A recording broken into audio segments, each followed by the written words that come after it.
د ننکرهار ولایت په خوګیاڼو ولسوالۍ کې د یو ځوان د قتل درواغجن خبر چې پلار او ورور یې رد کړ او هغه ځوان د ناروغۍ له امله وفات شوی و.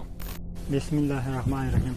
زما نوم حاجي خیرالله دی، د ننکرهار ولایت اوسېدونکی یم. ولسوالۍ مې خوګیاڼی دی، په قوم وزیر یم، د کرنې پراخېل ده.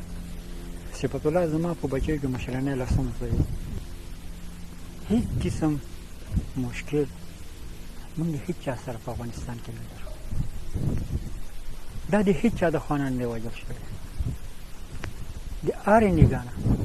ده منې تقریبا د 8 کاله مخکې دا یو درد راغلی و، د زړه تکلیف و، څوک اټیک ورته وایي، څوک د زړه تکلیف و. د یو وارې مخکې دوره پرې راغلې وه، خو دا دویمه دوره وه. ثاني داسې دی، دا کوم چې کېږي دا زموږ د ټولنې، زموږ د ولسونو، زموږ د نظام، دا د دې کې یو شر اچوونکی و، یو بدنامۍ سبب دی.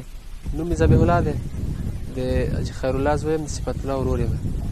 صفت الله بله ورځ موږ سره راغی له ګردیز نه، ماخوستن ناوخته راورسېده، موږ سره کېناسته، ډوډۍ موډۍ هر شی موږ سره یو ځای وکړل.